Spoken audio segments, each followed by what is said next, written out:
علی حبیبک خیر الخلق کلہم۔ میرے قابل احترام بھائیوں، بہنوں، دوستوں، بزرگوں، حیات المسلمین کا درس چل رہا ہے۔ آج جس موضوع پہ گفتگو کرنے لگا ہوں یہ موضوع بہت اہم موضوع ہے۔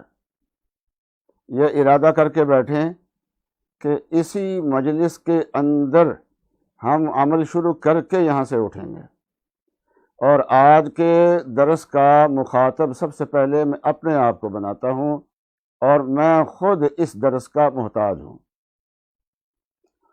آج کا موضوع کیا ہے؟ گناہوں سے بچنا۔ حضرت تھانوی رحمۃ اللہ علیہ نے فرمایا کہ گناہ ایسی چیز ہے کہ اگر اس میں سزا نہ بھی ہوتی تب بھی یہ سوچ کر اس سے بچنا ضروری تھا کہ اس کے کرنے سے اللہ کی ناراضی ہوتی ہے۔ اور اگر دنیا میں کوئی اپنے ساتھ احسان کرتا ہو، اس کو ناراض کرنے کی ہمت نہیں ہوتی۔ اور اللہ تعالیٰ کے بندے پہ کتنے احسانات ہیں کہ ایک منٹ میں اللہ تعالیٰ کے اتنے احسانات ہیں کہ ایک منٹ کے احسانات کو شمار کرنا کسی انسان کے بس کی بات نہیں ہے۔ فرمایا وَفِي أَنفُسِكُمْ أَفَلَا تُبْصِرُونَ، ہماری قدرت کی نشانیاں تو تمہارے اندر موجود ہیں، کیا تم دیکھتے نہیں ہو؟ آپ دیکھ لیجیے، یہ میڈیکل سائنس ہے اور یہ تحقیقات اس میں چلتی ہیں۔ آنکھ کا شعبہ الگ، کان کا شعبہ الگ، فلاں شعبہ الگ، فلاں شعبہ الگ۔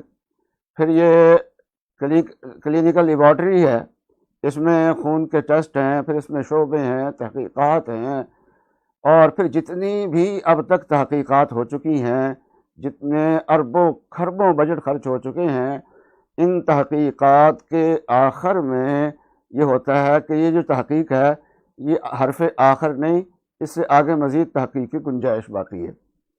تو معلوم یہ ہوا کہ ساری میڈیکل سائنس اور اس کے ساتھ وابستہ لاکھوں لوگوں اور اس پہ خرچ ہونے والے اربوں خربوں روپے اور ڈالر، وہ سارے مل کے ابھی تک تو انسان کے اندر جو اللہ تعالیٰ نے نعمتیں رکھی ہوئی ہیں ان کو پورے طور پہ پہچان نہیں سکے ہیں۔ تو کیا ایسا خالق، ایسا مالک جس نے اتنی نعمتیں دی ہوں؟ ہمارے ایک بزرگ تھے، ہمارے والد صاحب کے استاد تھے، حافظ نذیر احمد صاحب ان کا نام تھا۔ فرمانے لگے کہ اللہ تعالیٰ کی بہت ساری نعمتیں ایسی ہوتی ہیں کہ جب وہ ختم ہوتی ہیں تو اس وقت احساس ہوتا ہے، پہلے اس کا احساس نہیں ہوتا۔ فرمانے لگے کہ مجھے یہاں فیصل آباد میں ہی درس دے رہے تھے تو فرمانے لگے کہ مجھے لقوہ ہوا، علاج کرایا، لقوہ کچھ بہتر ہو گیا، لیکن مکمل طور پہ منہ کے جو اعصاب ہیں وہ درست نہیں ابھی ہوئے تھے، ابھی فعال نہیں ہوئے تھے۔ تو کہنے لگے جب میں کھانا کھاتا تھا اور داڑھوں سے کھانے کو چباتا تھا تو آدھا کھانا جو ہے وہ زبان کی طرف آ جاتا تھا اور آدھا کھانا رخسارے کی طرف آ جاتا تھا، داڑھ کے ادھر آدھا ادھر، اور دوبارہ اٹھ کے وہ کھانا جو ہے وہ داڑھ کے نیچے نہیں آتا تھا، وہ ہاتھ سے اٹھا کے اوپر کو کرنا پڑتا تھا۔ تو اس وقت پتہ چلا کہ اللہ تعالیٰ نے ہمارے رخسار میں، ہمارے منہ میں ایسے اعصاب رکھے ہیں کہ جب ہم کھانا چباتے ہیں تو اس وقت وہ کھانا داڑھوں سے نیچے اترتا ہے اور وہ اعصاب اٹھا کے پھر داڑھوں کے نیچے کر دیتے ہیں، پھر داڑھ اس کو چباتی ہے، پھر وہ نیچے آتے ہیں، پھر وہ اعصاب اٹھا کے نیچے کر دیتے ہیں۔ کہتے ہیں ساری زندگی ان اعصاب سے ہم نے فائدہ اٹھایا اور ہمیں اس کا علم ہی نہیں ہے۔ تو اللہ تعالیٰ کے کتنے انعامات ہیں۔ پھر ایسے اللہ کی نافرمانی، چاہے وہ سزا نہ بھی دیں، ایسے محسن کی نافرمانی کر رہا۔ میرے دادا پیر مسیح الامت حضرت مولانا مسیح اللہ صاحب نور اللہ مرقدہ ایک دن لاہور میں بیان فرماتے ہوئے فرمانے لگے کہ مومن کے لیے کوئی چیز نقصان دہ نہیں ہے، اس کو خوشگوار حالات پیش آئیں یا اس کو ناگوار حالات پیش آئیں، دونوں صورتوں میں اس کے لیے فائدہ ہی فائدہ ہے۔ خوشگوار حالات بھی انسان کے لیے نعمت ہیں اور ناگوار حالات بھی انسان کے لیے نعمت ہیں۔ انسان کے لیے اگر کوئی چیز نقصان دہ ہے تو وہ معصیت ہے، اللہ کی نافرمانی ہے۔ اللہ کی نافرمانی کے سوا مومن کو کوئی چیز نقصان دینے والی نہیں ہے۔ بخار ہو جائے، انسان کا حادثہ ہو جائے، کچھ ہو جائے، یقیناً اس کے اندر کوئی نہ کوئی فائدہ ہے، اللہ تعالیٰ اس پہ اجر عطا فرماتے ہیں۔ ہاں، معصیت میں کوئی فائدہ نہیں ہے، وہاں رسوائی ہی رسوائی ہے، لعنت ہی لعنت ہے، اللہ کی ناراضگی ہی ناراضگی ہے، نحوست ہی نحوست ہے۔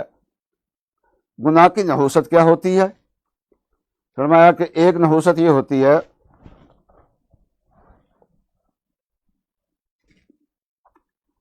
کہ ان العبد اذا اخطأ خطیۃ نکتت فی قلبہ نکتۃ سوداء، جب بندہ کوئی خطا کرتا ہے، کوئی گناہ کرتا ہے، تو اس کے دل پہ ایک سیاہ نقطہ لگ جاتا ہے۔ فَإِذَا هُوَ نَزَعَ وَاسْتَغْفَرَ، جب گناہ سے فارغ ہوتا ہے اور توبہ کر لیتا ہے، استغفار کر لیتا ہے، تو وہ ختم ہو جاتا ہے اور توبہ کر لیتا ہے، سقط قلبہ۔ وَإِنْ عَادَ زِيدَ فِيهَا، اور اگر توبہ نہیں کرتا، وہ گناہ پھر دوبارہ کرتا ہے یا کوئی اور گناہ کرتا ہے، تو ایک نقطہ اور لگ جاتا ہے، حتیٰ کہ گناہوں کے سیاہ دھبے لگتے لگتے لگتے لگتے سارا دل اس کا سیاہ ہو جاتا ہے۔ تو پھر کیا ہوتا ہے؟ فرمایا کہ بل هو الران الذی ذکر اللہ کلا بل ران علی قلوبہم ما کانوا یکسبون۔ قرآن پاک میں آتا ہے کہ یہ کافر لوگ جو ہے نا، یہ ایمان کیوں نہیں لا رہے؟ اس لیے کہ ان کے گناہوں کا زنگ ان کے دل کے اوپر چڑھ گیا ہے۔ تو اللہ تعالیٰ فرماتے ہیں، رسول اللہ صلی اللہ علیہ وسلم فرماتے ہیں کہ جو اللہ تعالیٰ نے سورہ مطففین میں یہ زنگ بیان کیا ہے، جس زنگ کے چڑھنے کی وجہ سے مشرکین ایمان نہیں لا رہے، ایمان کے دلائل ان کے سامنے ہیں، حقائق ان کے سامنے ہیں، لیکن ایمان کی توفیق ان کو نہیں ہو رہی، ان کے دل پہ زنگ چڑھا ہوا ہے۔ وہ زنگ یہی ہے جو گناہ کر کر کے انسان کے دل کے اوپر زنگ چڑھا کرتا ہے۔ توبہ کر کے انسان جو ہے وہ اپنے گناہوں کو معاف کرا لے گا، وہ ورنہ یہ زنگ چڑھتا جائے گا۔ اور جب انسان کے دل پہ مکمل طور پہ زنگ چڑھ جاتا ہے تو پھر نیکی کی صلاحیت اس کے اندر باقی نہیں رہتی، اور وہ برائی سے مانوس ہو چکا ہوتا ہے، اور برائی اس کو اچھی لگتی ہے، نیکی اس کو بری لگتی ہے۔ نیک بات کوئی کہے تو اس کو غصہ آتا ہے، برائی کی کوئی بات اس کو بتائے، گناہ کی کوئی بات بتائے تو اس کو اچھی لگتی ہے۔ نیک لوگوں کی صحبت سے اس کو وحشت ہوتی ہے، اور برے لوگوں کی صحبت سے اس کو انس ہوتا ہے، اور پھر وہ ایسی لین پہ چل جاتا ہے کہ بس قسمت کی بات یہ ہے کہ اللہ تعالیٰ اس کو واپس لے آئیں، ورنہ وہ پھر نیکی کی طرف اس کا واپس آنا مشکل ہوتا ہے۔ ہمارے حضرت ڈاکٹر عبدالحی صاحب عارفی رحمۃ اللہ علیہ فرمایا کرتے تھے کہ گناہوں میں تعویلیں نہیں کرنی چاہیے کہ بھائی یہ گناہ نہیں ہے، یہ چیز گناہ نہیں ہے، یہ علماء نے ویسے ہی مشکل بنائی ہوئی ہے، دین میں اتنی تنگی نہیں ہوتی۔ تو ایک مرتبہ کسی گناہ سے منع کیا گیا مسجد میں، تو لوگ کہنے لگے کہ جی دین اسلام میں اتنی تنگی تو نہیں ہے۔ ہمارے والد صاحب نے فرمایا کہ اتنی دین اسلام میں فراخی بھی نہیں ہے کہ سارے معاصی، سارے گند اور سارے گندے پانی وہ سارے کے سارے اسلام کے اندر داخل ہو جائیں۔ اسلام جو ہے وہ اتنا وسیع بھی نہیں ہے جتنا وسیع تم کرنا چاہتے ہو، تو تعویل نہیں کرنی چاہیے، اور ایسے لوگوں سے بہت بچنا چاہیے جو دین اسلام میں الٹی سیدھی تعویلیں کر کے لوگوں کے لیے گناہوں کا جواز فراہم کرتے ہیں۔ ایک ہے علماء کرام، ان کے اختلاف ہوتا ہے، وہ علماء کرام جن کی ساری زندگی دین پڑھنے اور پڑھانے میں گزری ہے، جن کے تقوی کو دنیا مانتی ہے، جن کی طرف عوام نہیں علماء کرام رجوع کرتے ہیں، وہ اگر کسی مسئلے میں اختلاف کرتے ہیں، کوئی نرم رائے دیتے ہیں، تو وہاں تو یہ کہا جائے گا کہ یہ فقہی رائے ہے، اور جن کو ان علماء پہ اعتماد ہو وہ اس پہ عمل کریں، اس کی گنجائش ہے۔ نفس پرستی مقصود نہ ہو، اسی پہ عمل کرنا مقصود ہو۔ ہمارے حضرت والا رحمۃ اللہ علیہ فرمانے لگے کہ پہلی مرتبہ حج پہ جانا تھا، کوئی حج کی اسکیم تھی، تو وہ اسکیم جائز ہے یا ناجائز ہے؟ تو حضرت مفتی محمد شفیع صاحب رحمۃ اللہ علیہ کے خیال میں وہ ناجائز تھی، حضرت بنوری رحمۃ اللہ علیہ اس کے بارے میں نرم تھے۔ تو ہمارے حضرت والا فرمانے لگے کہ ہمارے والد کہنے لگے کہ حضرت بنوری کی رائے، بڑے عالم ہیں، ان کی رائے ہے۔ فرمایا کہ بالکل قابل احترام، ہمارے حضرت والا نے فرمایا کہ حضرت بنوری بالکل قابل احترام ہیں، لیکن ہم ہمیشہ سے مسئلہ حضرت مفتی محمد شفیع صاحب سے پوچھتے آ رہے ہیں، اب یہاں آ کے حضرت بنوری سے پوچھیں، یہ تو نفس پرستی ہو گئی نا۔ تو ایسے لوگوں سے بہت بچنا چاہیے جو لوگوں کو بے جا ڈھیل دیتے ہیں۔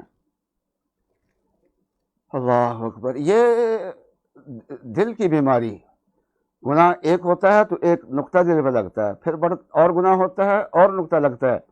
یہ جو دل کی سیاہی ہے نا، سیاہی، اس سے بچنا بہت ضروری ہے، کہیں ہم اس مقام تک نہ پہنچ جائیں جہاں سے انسان واپس نہیں آیا کرتا۔ پھر اللہ تعالیٰ ہمیں محفوظ فرمائیں، اللہ ہماری حفاظت فرمائیں، اللہ تعالیٰ ہماری حفاظت فرمائیں۔ اور اس کا حل کیا ہے؟ ہمارے حضرت عارفی فرمایا کرتے تھے، گناہوں میں تعویل کرنے کی بجائے گناہ کو گناہ مانو اور اللہ سے عرض کرو کہ یا اللہ میں گناہ گار ہوں۔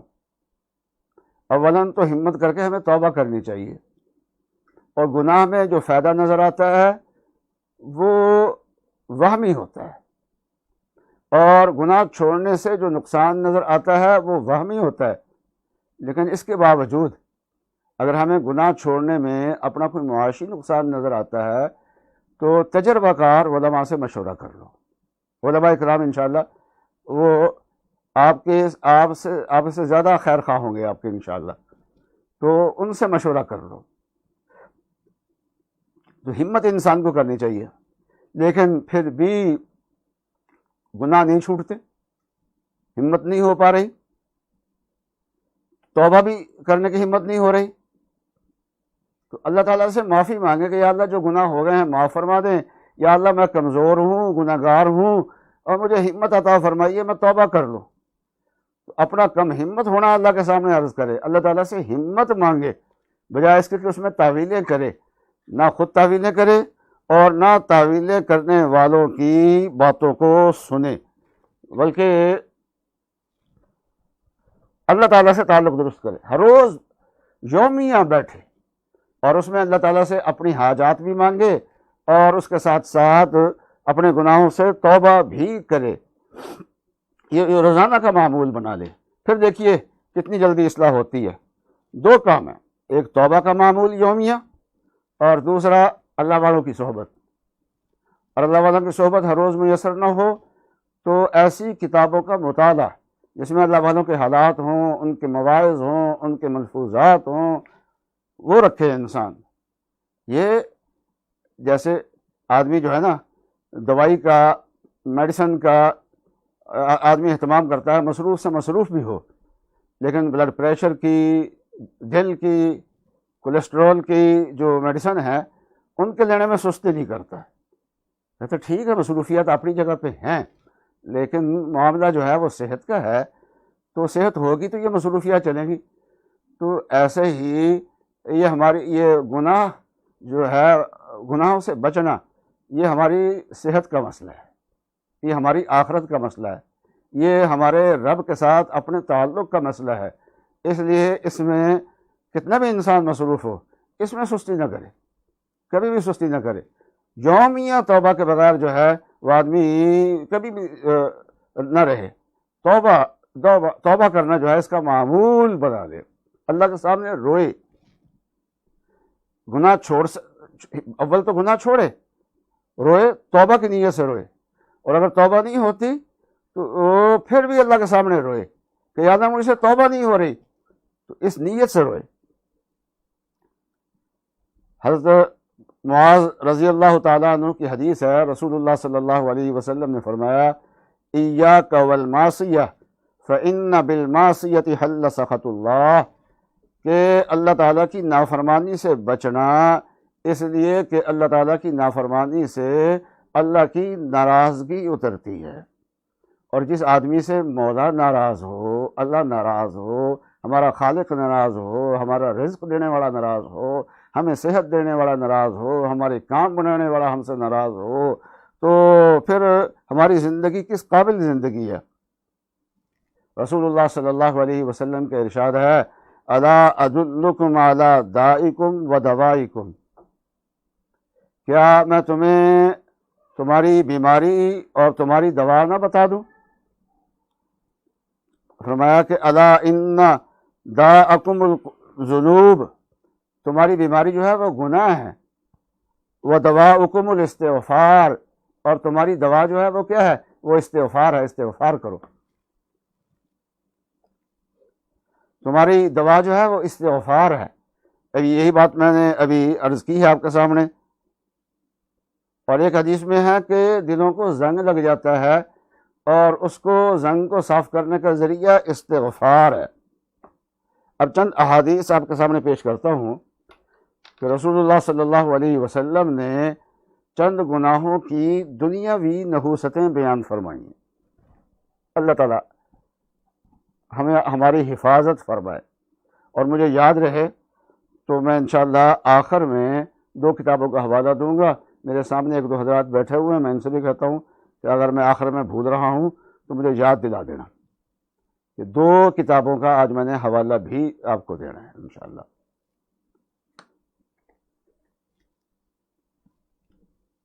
تو بعض گناہ ایسے ہیں جن کا وبال دنیا کے اندر آتا ہے۔ تو حضرت عبداللہ بن عمر رضی اللہ تعالیٰ عنہ فرماتے ہیں کہ رسول اللہ صلی اللہ علیہ وسلم ہماری طرف متوجہ ہوئے اور فرمایا، یا معاشر المہاجرین، اے مہاجرین کی جماعت۔ تو عبداللہ بن عمر بھی مہاجر ہیں اور باقی ساتھی بھی جو موجود ہوں گے وہ اس وقت مہاجر ہی ہوں گے۔ تو رسول اللہ صلی اللہ علیہ وسلم نے فرمایا، خمس اذا ابتلیتم بہن اعوذ باللہ ان تدرکوہن، کہ 5 گناہ ہیں جب تم اس میں مبتلا ہو جاؤ، اور میں اللہ کی پناہ مانگتا ہوں اللہ تمہیں ان سے بچائے۔ پھر فرمایا کہ کسی قوم میں بے حیائی پھیلتی ہے حتیٰ کہ وہ اعلانیہ بے حیائی کرنے لگتے ہیں تو ان میں طاعون پھیلتا ہے۔ اب آہستہ آہستہ بے حیائی کی طرف قوم کو لے جایا جا رہا ہے۔ پہلا زمانہ تھا کہ دوپٹہ لیا جاتا تھا، چہرہ ننگا ہوتا تھا، پھر آہستہ آہستہ وہ دوپٹہ گلے میں آ گیا کہ کپڑا تو بن رہا ہے، سوٹ بن رہا ہے، دوپٹہ بھی سال کڑھائی والا بہترین بن رہا ہے، لیکن وہ گلے میں ہے اور وہ سر پہ نہیں ہے۔ پھر وہ دوپٹہ ہی ختم ہو گیا۔ پھر وہ کپڑے ایسے آئے کہ سینے کا گریبان جو ہے زیادہ حصہ عورتوں کا کھلا ہوا، اور اب اشتہارات ایسے لا رہے ہیں چیزوں کے کہ بازو پورا کھلا ہوا، کندھا بھی پورا کھلا ہوا، اور لباس کا آغاز ہی بغل کے نیچے سے شروع۔ تو آہستہ آہستہ یہ فحاشی آ رہی ہے، اعلانیہ فحاشی آ رہی ہے۔ تو فرمایا کہ جب اعلانیہ فحاشی کسی میں آتی ہے تو اس میں طاعون آتا ہے، اس میں بیماریاں آتی ہیں، اور ایسی بیماریاں آتی ہیں جو ان کے بڑوں کے زمانے میں نہیں تھیں۔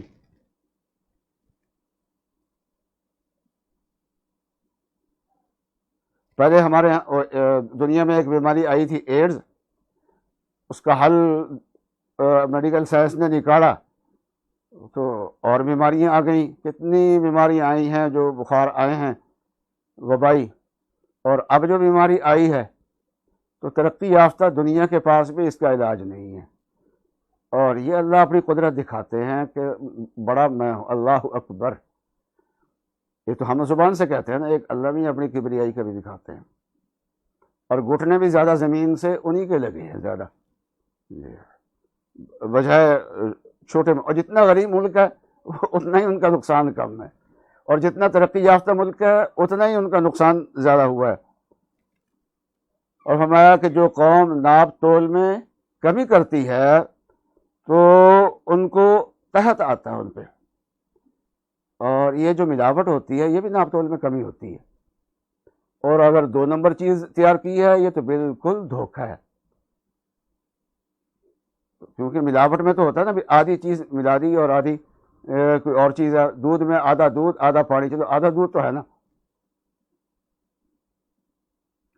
تو وہ مشہور ہے نا، دودھ کا دودھ اور پانی کا پانی. کوئی دودھ بیچنے والا تھا، وہ دودھ میں جتنا دودھ ہوتا تھا اتنا پانی ڈال دیتا تھا. اور ایک دن وہ جہاں جہاں اس نے دودھ بیچے تھے نا، تو ان سب سے پیسے لے کے آیا. اس زمانے میں چاندی کے سکے ہوتے تھے، روپے ہوتے تھے. وہ لیا اور اس نے اپنے پلے میں باندھ لیے، کپڑے میں باندھ کے وہ لے آیا. اور راستے میں ایک جگہ نہر کے کنارے پہ درخت کے سائے میں سو گیا.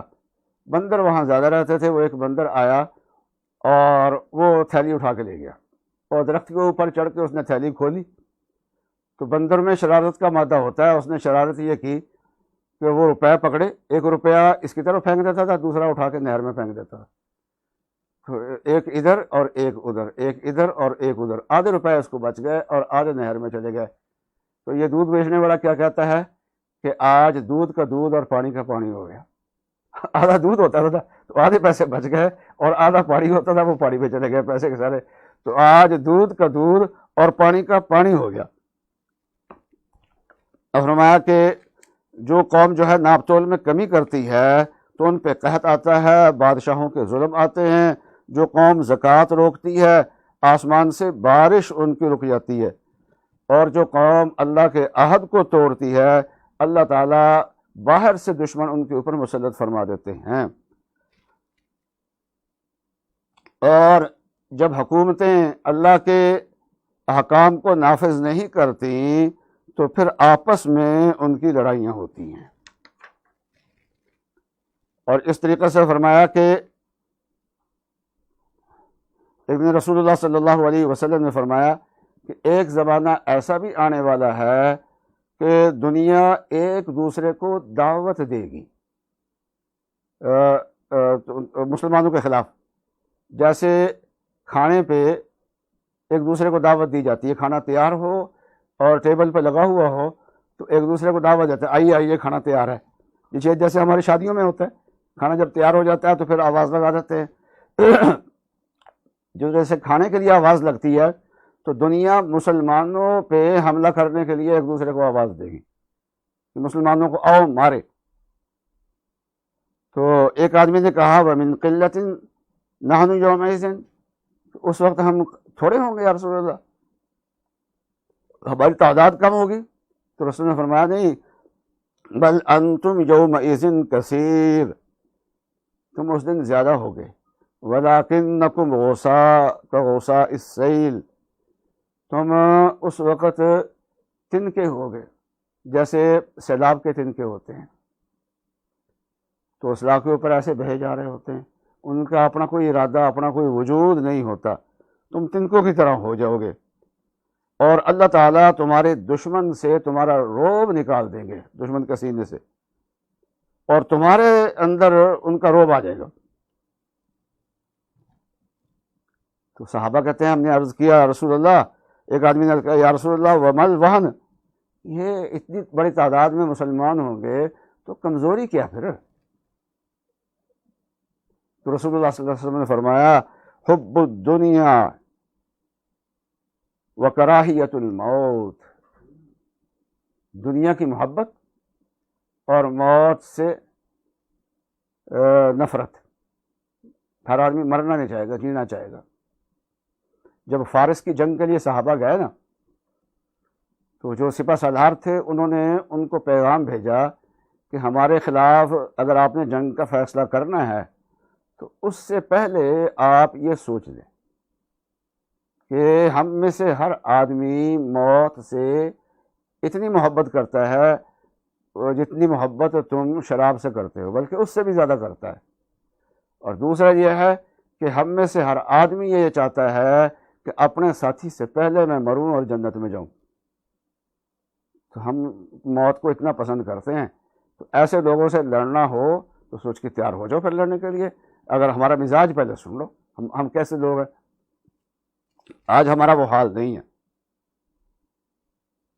رسول اللہ صلی اللہ علیہ وسلم کا ارشاد ہے کہ اللہ تعالیٰ فرماتے ہیں، حدیث قدسی ہے کہ انا اللہ لا الہ الا انا، فرمایا کہ میں اللہ ہوں، میرے سوا کوئی عبادت کے لائق نہیں. انا مالک الملک وملک الملوک وملک الملوک قلوب الملوک فی یدی، فرمایا کہ بادشاہوں کے دل میرے ہاتھ میں ہوتے ہیں، فرمایا کہ جب بندے میری اطاعت کرتے ہیں تو میں بادشاہوں کے دلوں کو رحمت کی طرف موڑ دیتا ہوں، پھر وہ شفقت کرتے ہیں، اور جب وہ میری نافرمانی کرتے ہیں تو میں بادشاہوں کو ناراض کر دیتا ہوں، تو انہی بادشاہوں کو ان کے اوپر عذاب بنا دیتا ہوں۔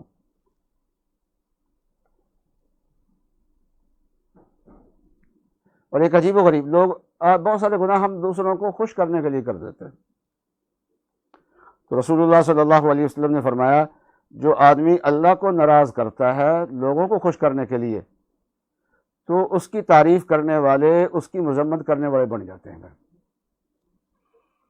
وہی جن کو راضی کرنے کے لیے اللہ کی نافرمانی کی ہے نا، وہی اس کی مذمت اور برائی کرنے والے بن جاتے ہیں۔